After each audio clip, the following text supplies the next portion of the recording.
Queremos hablar de seguridad y hemos invitado al general ex ministro de las Fuerzas Armadas, porque antes era así, era de defensa. José Miguel Soto Jiménez está con nosotros, quien además de general es historiador. Siempre es bueno tener un marco referencial para conversar sobre todo esto. General, buenos días. Muy buenos días, un placer de estar aquí, de haber aceptado, deferido con mucho entusiasmo la entrevista, a pesar de lo temprano que hay, pero se trata de eso también, de mi pasado militar, ¿no? Gente que se levanta muy temprano. Un saludo muy dominicanista a ustedes y a toda la teleaudiencia. General, empezamos de inmediato hablando de seguridad. República Dominicana tiene la frontera con su vecino casi siamés, de quien no puede separarse, Haití. Haití tiene la situación más convulsa que nosotros al menos hemos visto. Nuestra generación no había vivido un magnicidio y Haití, al menos en la historia reciente, tiene dos.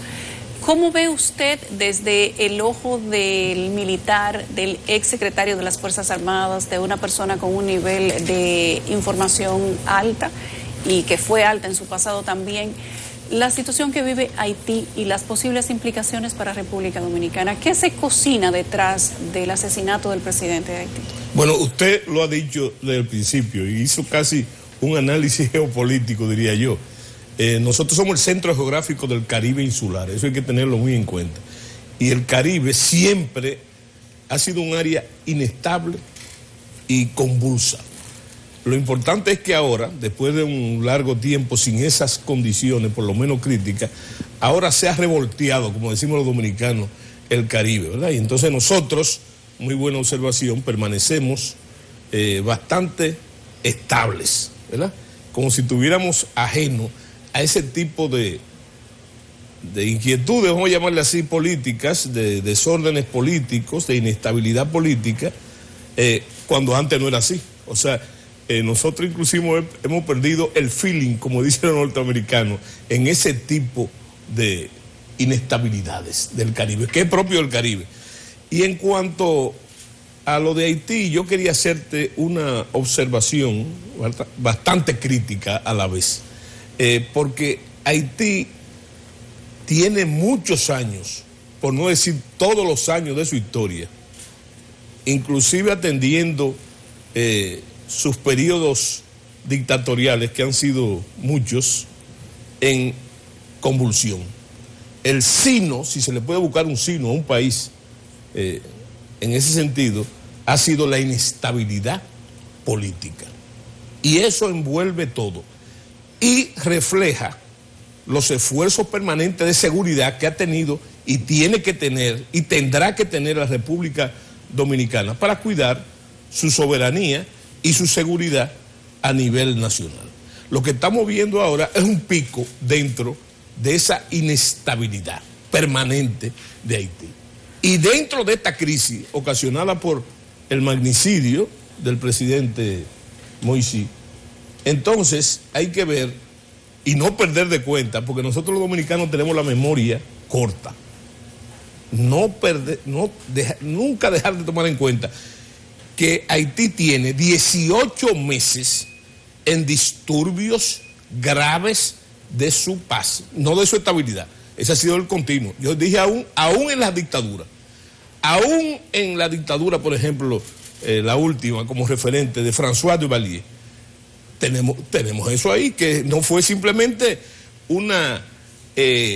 la estabilidad típica que tienen los sistemas despóticos, ¿verdad? La paz de los cementerios, como decía alguien por ahí, sino que tuvo también serios problemas durante esa dictadura. O sea que ese ha sido el signo de Haití, y dentro de esta crisis ocasionada por el magnicidio, ¿verdad? Yo creo que es una crisis dentro de una crisis, ¿verdad? Y algo no que se venía venir, porque sería un barbarismo decir eso, que se veía venir, pero se venía venir grandes dificultades. Entre ellos se habló de guerra civil, por lo que estaba pasando en Haití, precisamente. En cuanto a la República Dominicana, hay voces, entre ellas las mías, que tiene tiempo diciendo de que hay que tomar previsiones especiales, más allá de las tradicionales, en cuanto a la seguridad fronteriza. Porque tradicionalmente, históricamente, los disturbios en Haití, los acontecimientos en Haití, de una manera o de otra, entonces se reflejan, pero no solamente retóricamente y se reflejan en la República Dominicana. ¿Por qué? Por esa circunstancia tan especial que ha dicho usted que nosotros tenemos. Nosotros debiéramos ser una isla, como todas las islas, que disfrutan de las ventajas de seguridad y defensa del mar. Pero la historia, las circunstancias, nos han visto en la disyuntiva de tener una frontera terrestre. Una isla pequeña, no somos las únicas, hay 10 o 12 islas en el mundo compartidos por 1, 2 y 3 estados. Pero el elemento fundamental es la gran barrera cultural que hay. Son 2 naciones, una isla compartida por 2 naciones y una isla pequeña con esa dificultad, que no hay posibilidad ninguna de vencer ese problema, esa barrera, de la que Duarte habló muy claro, porque una de las cosas que yo tengo en mi teoría es que la gente tiene que asentar más el hábito de la lectura, para tener referente, no simplemente con fines de erudición, sino para tener referente. Y Duarte lo dice claro, el fundador de la República. Entre la República Dominicana y Haití no puede haber fusión. Y cuando el padre de la patria se refería a eso, estamos hablando precisamente a ese problema cultural, que para mí la cultura es el elemento más importante de la llamada identidad nacional. Y no quiere decir que una identidad sea mejor que otra, simplemente que no son iguales. Cuando hablamos de lo que está ocurriendo en las calles hoy, estamos hablando de que el principal líder de las llamadas gangas está pidiendo una protesta masiva en las calles para ejercer presión contra el gobierno que se ha instaurado de manera interina. También hoy debería llegar, según tenemos informes, una delegación estadounidense conformada por funcionarios del Consejo de Seguridad Nacional, Departamento de Estado y Departamento de Justicia. El presidente de la República Dominicana, Luis Abinader, dice: nosotros no vamos a participar, o al menos no nos han solicitado participación para las investigaciones. ¿Cuál debería ser el rol desde el punto de vista de la investigación? Porque algunos de ellos pasaron por territorio dominicano, y también en el tema de la cooperación una vez que esta situación ha ocurrido. Sí, mire, las circunstancias mismas son obvias. Ya yo le dije hace un momentico que tenemos 18 meses observando disturbios graves en Haití. Ahora, un caballero que se autodenomina como el jefe de todo ese malestar, lo dudo, porque uno de los signos societales de Haití es la anarquía y el caos. Agrega ese elemento, ¿verdad? Pero yo me pregunto, como simple observador de este lado, bueno, pero o sea, usted va a continuar. O sea que el elemento del presidente, de la muerte del presidente, ni siquiera es un elemento novedoso, es catalizador para este señor. Va a continuar en lo que él estaba si él era que dirigía eso, hace 18 meses, ¿verdad?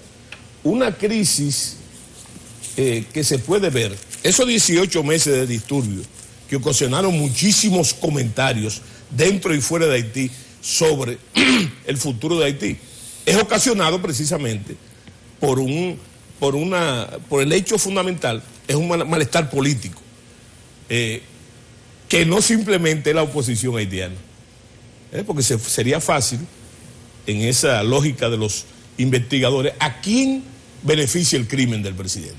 ¿Verdad? A la oposición haitiana. Esa es la primera pregunta. Esa es la primera pregunta, la básica. ¿A quién beneficia el crimen? Bueno, lo que pasa es que el finado presidente tenía muchos enemigos, y eso complica ese razonamiento. Tenía de enemigos la oposición, de las cuales no son exclusivos el uso y manejo de los grupos esos de turba, no es así, ni de las bandas armadas.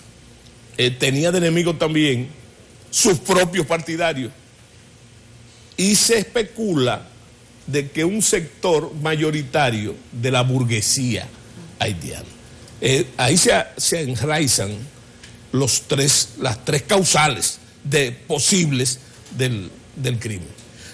Ahora bien, ¿por qué? Y es importante saber por qué, conocer el origen de las cosas. ¿Por qué ocurre eso? Porque el presidente, en un confuso, yo creo que confuso y conveniente para el presidente, orden de cosas, desconoce los tiempos constitucionales para la sucesión, pero lo desconoce para él, casi exclusivo, para él.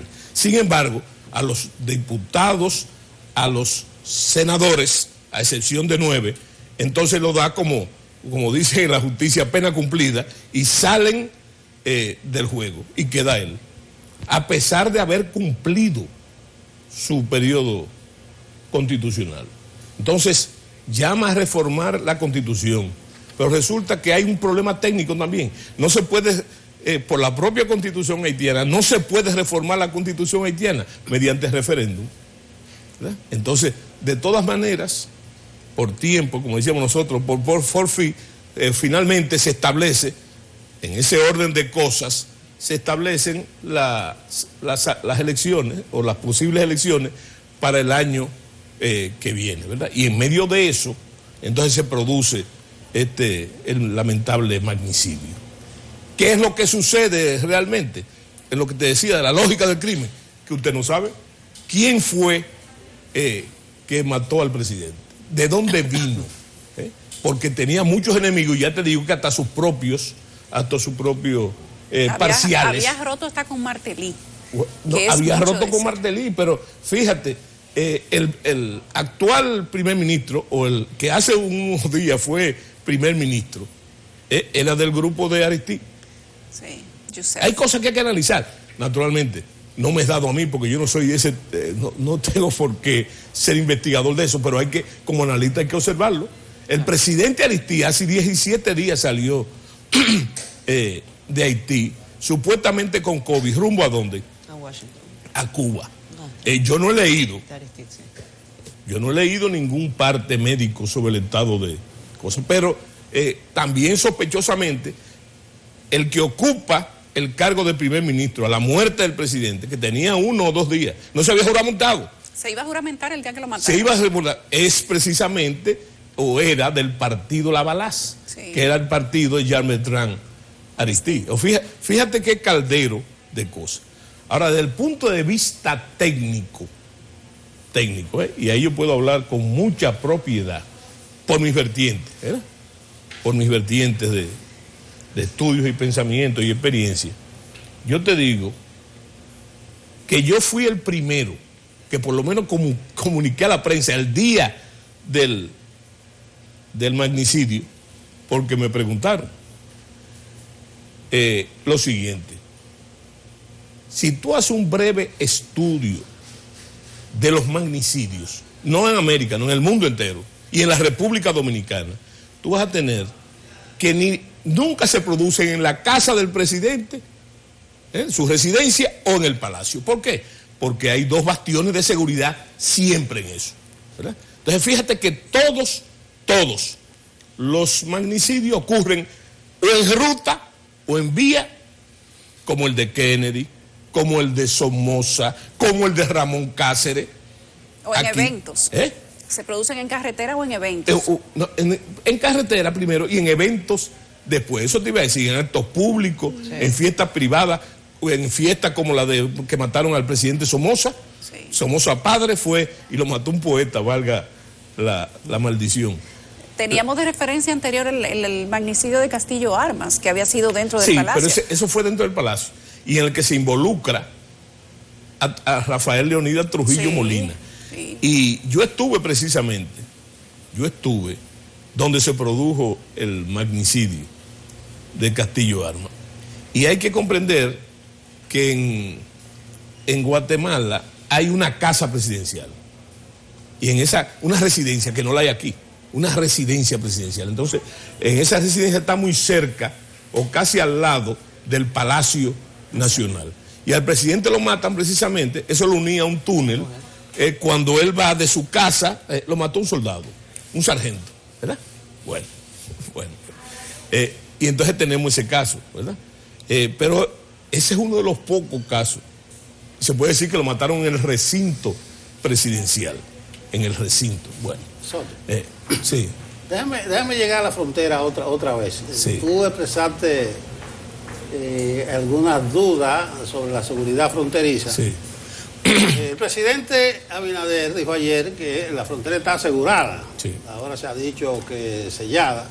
Sí. Pero hay que convenir en la porosidad de esa frontera. Sí. O sea, yo no sé si tú crees que hay posibilidad de que con nuestras propias fuerzas armadas poder asegurar esa frontera. Sí. Y te pregunto lo siguiente, aunque entre bomberos no se pisan la manguera. Sí.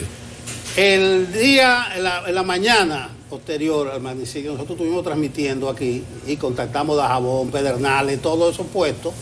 En Dajabón estuvieron llegando, dizque algunos refuerzos. En Pedernales no se habían enterado, hasta aduana e inmigración estaban abiertas. Y lo que habían, como dice Yulisa, son 4 palos de guayaba, que ese es el muro fronterizo. Entonces parece que la reacción y la operación Gavión no estaba preconcebida, pero no te voy a meter por ese lado, sino por la seguridad fronteriza. ¿Qué uno puede entender cuando el presidente dice que la frontera está segura? Es que está muy relacionado lo que tú estás diciendo, que no vas a decir, con lo que es.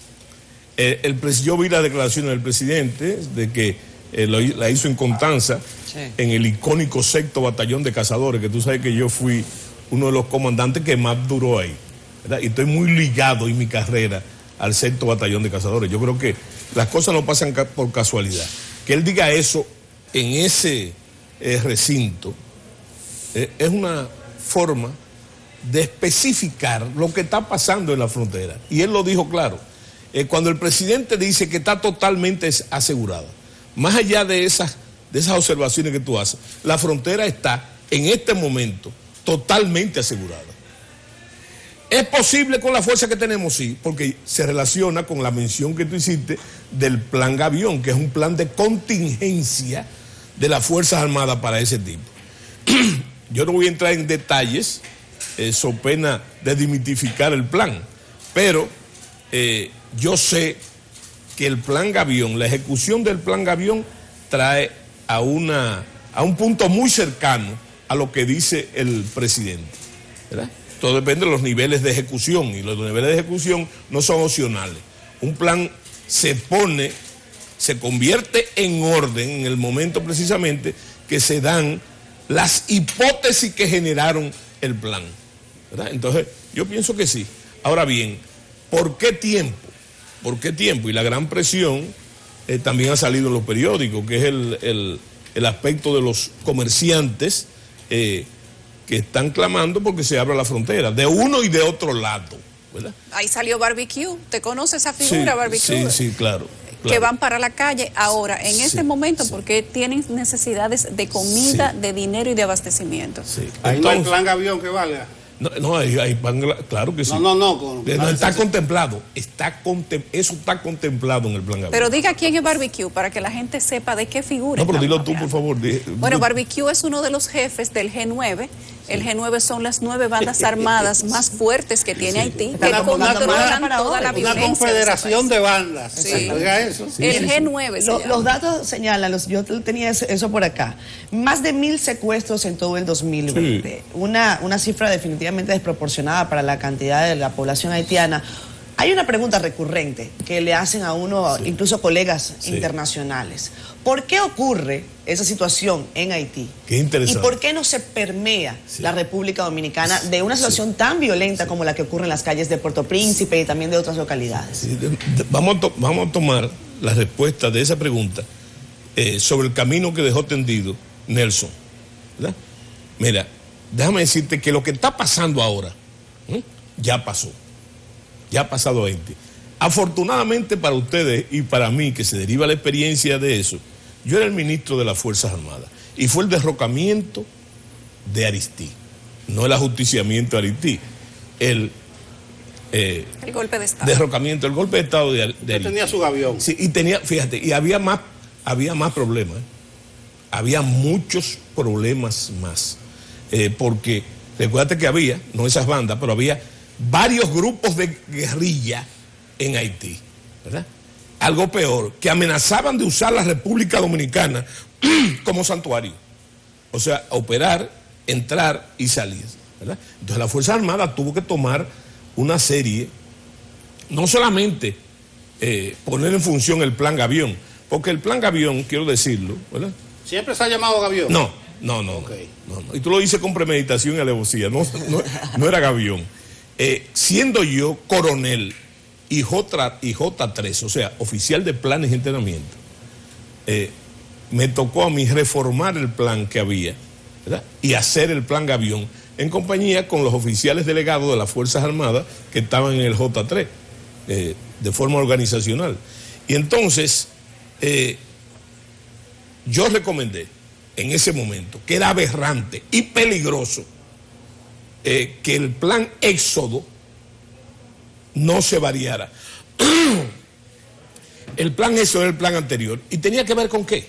Tenía que ver básicamente con que, bueno, era previendo una poblada, o sea, una ejecución masiva, pero con 5 campamentos del lado dominicano, de refugiados. Entonces nosotros consideramos eso nocivo a la soberanía nacional, y entonces, con la autorización del ministro, que era el entonces el almirante Vargas Cepede, nosotros hicimos el plan Gavión. Ustedes saben lo que es un gavión, ¿verdad? Un gavión es un muro de contención, un muro de contención de piedra o de tierra para que no pase el agua. El de nosotros lo pretendíamos de acero, para no permitir ningún tipo de penetración. Y inclusive tomamos en cuenta esas variables que tú hablaste, del entonces, de lo que había, pero también otras. Por ejemplo, el hecho de que una poblada usted no la puede enfrentar simplemente a tiro limpio, porque va a ser un genocidio y con arma de guerra. Entonces se transformó la nomenclatura para que operacional, para que hubiera entonces grandes esfuerzos de manejo de disturbios y funcionara en otra la disuasión, que es la parte dura del... ¿Cómo funcionaría un plan de disuasión en medio de una poblada? Imaginémonos que una poblada no es que cruzan mexicanos para Estados Unidos, donde hay una extensión territorial enorme y donde hay una valla perimetral que sí funciona. En República Dominicana tenemos una valla perimetral que solamente tiene 20 kilómetros de los casi 400. Y usted sabe que lamentablemente los haitianos, aunque uno lo quiera decir de una manera bonita, son personas que corren por necesidad, inclusive llegan a ser violentos. Imaginémonos que se vuelan la verja, que corren en masas. ¿Tenemos policía suficiente para detener eso? No, pero sí, pero déjame decirte una cosa. ¿Cómo se enfrenta una Déjame cosa decirte así? que Haití siempre ha sido favorecida, y su estrategia es esa, es la estrategia de la lástima, de la lástima, ¿verdad? Entonces, fíjate, el problema de nosotros... Un pleito desigual. Sí, el problema de nosotros es el que funciona, es el que ha funcionado siempre, en lo que está basado en nuestros planes, ¿verdad? Entonces, no podemos poner esas hipótesis porque nos va a llevar a lo que usted sabe, está pensando, ¿verdad? Está pensando. ¿Hay fuerza para eso? ¡Fuerza! Sí, hay fuerza. Sí lo hay. Y en eso se ha basado hasta ahora, en esa disuasión se ha basado hasta ahora nuestras relaciones con Haití. Primero, en la superioridad de nuestra fuerza militar. Eso es lo que mantiene la disuasión. Si hubiera ese pensamiento, no, porque entonces, si ellos vienen y ahí va a haber que tirar, bueno, no, es una realidad y ellos lo saben. Y lo sabe la gente, que es lo principal, no solamente el Estado, lo sabe la gente, ¿verdad? Que nuestras fuerzas, bueno, ahora mismo está en entredicho si hay o no hay fuerzas armadas en Haití. Yo creo, dentro de mi pensamiento, que hubiese sido mejor que hubiese sido fuerzas armadas, no al revés, ¿verdad? Pero entonces tenemos eso, que es una realidad. Y el otro punto, son dos cosas en que se basa la disuasión, ¿verdad? La fuerza militar, que nosotros no solamente tenemos que mantenerla, esa superioridad, sino aumentarla. Aumentarla. Por esas cosas graves que existen, que nosotros no tenemos la culpa. Nosotros no tenemos la culpa de la miseria de Haití. Haití es el país más pobre del hemisferio occidental, pero nosotros no tenemos que pagar, como dice el dominicano en Sajaba. Lo de nosotros es defender nuestro territorio. Ese es el gran dilema, no solamente de las Fuerzas Armadas, y del Estado y de las Fuerzas Armadas, sino también de cada ciudadano. Defender nuestra comunidad y defenderla de que esas cosas que pasan en Haití no crucen. El segundo punto, que es muy importante, ¿sabes cuál es? La simetría de nuestro orden político, que es también muy superior al haitiano. Muy superior al haitiano. Nuestro sistema político, con todos nuestros defectos, es muy superior. Esa democracia que nosotros tenemos, llena de defectos, ¿verdad? En Haití no se asoma. En Haití no hay instituciones ni hay orden. Y esto que está pasando sirve, desgraciadamente, para que el dominicano se dé cuenta de qué es lo que tiene que defender y de qué es lo que tiene que defenderse. Porque hay un problema, y quiero en este momento decírtelo. Óyeme, pensar que Haití es una amenaza militar para la República Dominicana es una tontería. Porque para usted organizar una ofensiva de esa magnitud, Haití no tiene la capacidad ni la organización. No porque yo digo que no la tiene, es que no la tiene. No la tiene, por eso mismo, porque es el país más pobre del hemisferio occidental. Pero tiene otra capacidad. Sí, un momentico, voy ahí. No, hay otra capacidad que se la traga lo que te voy a decir, ¿verdad? Pensar eso es una tontería. Ahora el dominicano tiene que darse cuenta de que pensar que una tontería mayor, que podemos pagar muy caro, es pensar que Haití no es la amenaza más grande que ha tenido jamás la República Dominicana, pero no por sus virtudes y su potencia económica, sino por sus grandes desastres, por el espectro social de ese país. ¿A qué me refiero? No hay que mencionarlo porque hay que mencionarlo. ¿A qué tú crees que se atribuye la famosa migración ilegal aquí? Ellos mismos lo han dicho, por la falta de comida, la falta de trabajo, la falta de salud. Los sociólogos dicen que eso es un estado fallido. Yo como dominicano no puedo decir eso. Yo digo que es un estado fuñido, ¿verdad? Que está ahora mismo tocando los lindes de la inexistencia. No como nación, porque nación y estado ni país es la misma cosa. Tú puedes inclusive, como los judíos, perder territorio, ¿verdad? Y no tener estado. Sin embargo, la nación existe, como existe la nación de los kurdos, ¿verdad? Entonces, eso en vez de favorecer el problema lo complica. Entonces yo le digo a usted que hay que fortalecer la idea que nuestro sistema político es superior al haitiano. Y ese es un factor importante. Esa estabilidad de la que usted hablaba al principio, en el Caribe, que tú dices, pero ¿cómo va a ser? Si nosotros fuimos muchas veces el epicentro de esa crisis en el Caribe. ¿Por qué? Es por el desarrollo de nuestro sistema político.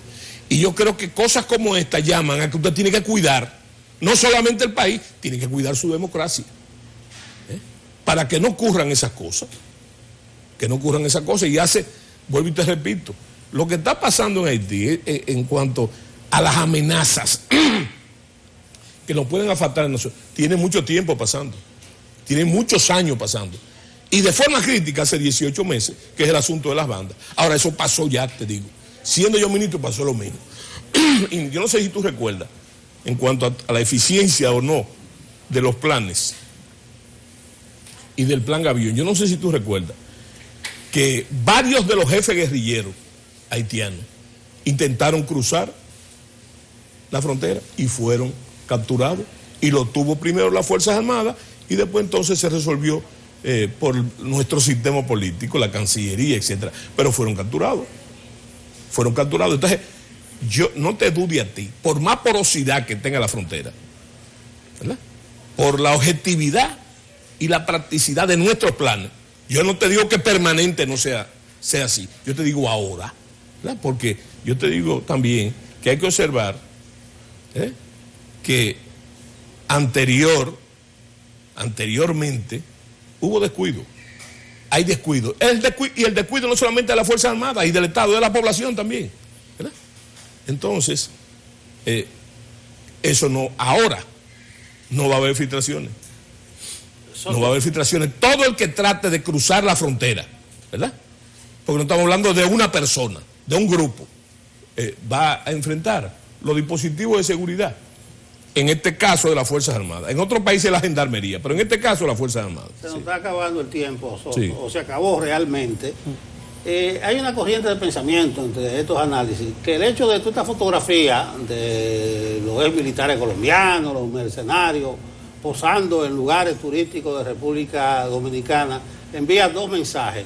Uno, que ellos tenían a la República Dominicana como una base de apoyo, y dos, involucrar en cierta medida a la República Dominicana. Sí. ¿Qué lectura? No, yo pienso lo que vamos a seguir por el camino, finalmente ya para concluir, Sí. y qué bueno que tú metieras ese ingrediente ahí.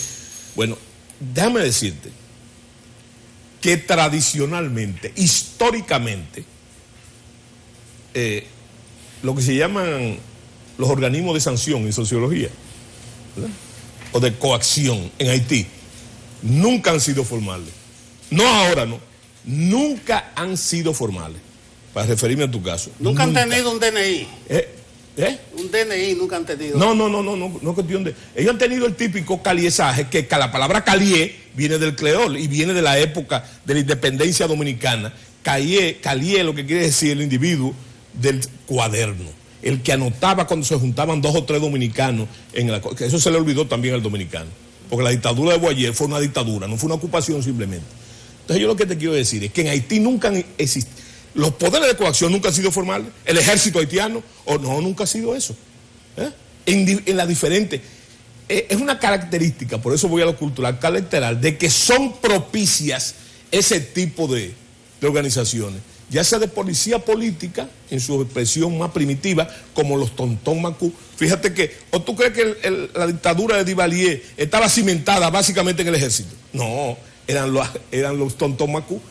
Pero yo lo que te quiero decir es que esa tradición de los mercenarios es vieja en Haití, vieja, y en ocasiones usada por el mismo gobierno para enfrentar las bandas, ¿verdad? De eso también se ha hablado. O sea que ese es algo que hay que tomar en cuenta, pero siempre, además de los tontón macú, también la Balaz tenía su cuerpo armado. Esa ha sido la tradición. Pero señores, eso es público, el cuerpo de seguridad de Aristide, del presidente Aristide, era mercenario, eran de mercenario, ¿verdad? Que por cierto, interesante, fueron esos mismos mercenarios que a la hora del goodbye le dijeron, presidente, vámonos. Finalmente. No hay nada que hacer. Y eso nos lleva también que con esa tradición, el caso de la tropa de los mercenarios, ¿verdad? Saldrán cosas, porque esa gente no tenía 1 mes ni 2 meses ahí, tenía mucho tiempo haciendo que eso mismo, o seguridad privada de la burguesía, que parece que cambiaron misionalmente, o por otro lado también usado por el gobierno para combatir esas bandas. Finalmente, el terreno está servido para la posibilidad de que el Consejo de Seguridad de Naciones Unidas vuelva a plantearse la posibilidad de una misión de paz en Haití, de una nueva MINUSTA o algún nuevo ejercicio de esta índole. ¿Considera usted que es momento para planteárselo y de qué manera? Bueno, sería lamentable, porque yo pienso que siempre, ahí estoy en el pasado totalmente, yo pienso que las intervenciones nunca son buenas. Y nosotros debemos pensar en eso también, no apostar a eso, porque nosotros hemos sufrido varias intervenciones militares, y una de ellas precisamente después de la de Haití. Primero fue Haití y después fuimos nosotros. O sea que yo no estoy de acuerdo ni apoyo eso. Ahora, que sea una de las soluciones. Bueno, hoy es 12 de julio. Hoy es 12 de julio precisamente. Precisamente. Que es una posibilidad. Lamentablemente sí. Porque parece ser que Haití no puede resolver su problema. Ni se lo vamos a resolver nosotros. Que nos dejen fuera a nosotros. Yo creo que fue una indelicadeza de las Naciones Unidas no invitar a esa reunión del Consejo de Seguridad. Fue una indelicadeza. No estamos hablando simplemente de que es un país que comparte la isla, ¿verdad? Y que nosotros somos los primeros que sufrimos esos inconvenientes en la comunidad internacional, en la que todo el mundo opina, pero nadie la sufre como la sufrimos nosotros. Entonces, yo pienso que vuelvo y te repito, sería lamentable. No sería nueva tampoco, porque póngase a pensar cuántas intervenciones sería la segunda o la primera en el siglo XXI. En el siglo XXI, porque en el siglo XX hubieron varias de Haití. Entonces, en este caso, yo creo que la MINUSTAH, ¿hace qué tiempo salió la MINUSTAH de Haití?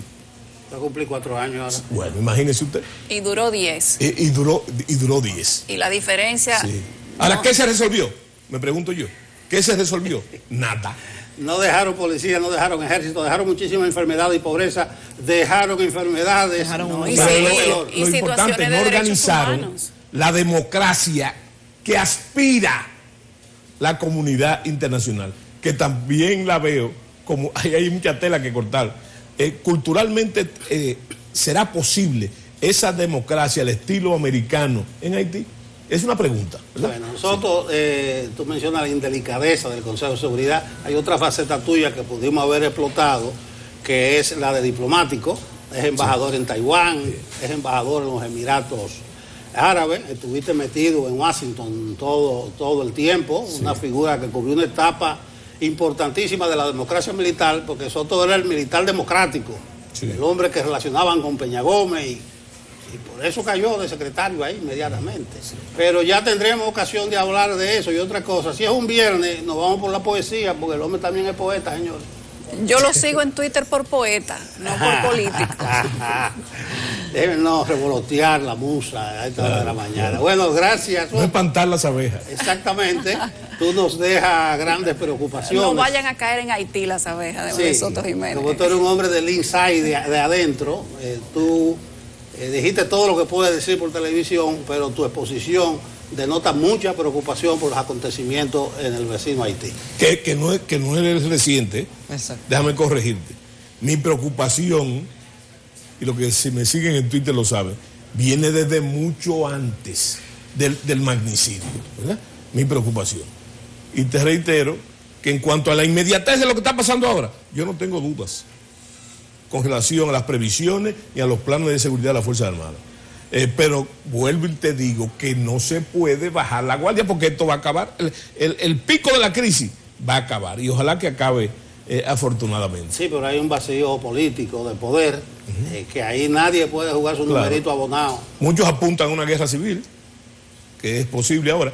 Guerra civil que yo creo que ha sido perpetua en Haití, como dice Federico Enrique Grateró, con la guerra civil en el corazón, ¿verdad? Ha ido por partes esa guerra civil. Yo apelo a las leyes del poder de Juancito Trucupey, un libro tuyo, muchos refranes, muchas expresiones populares. Entonces yo termino diciendo, ¿en qué parará la cosa, compañera? Así es. ¿En qué parará? Soto Jiménez estuvo con nosotros, la pausa.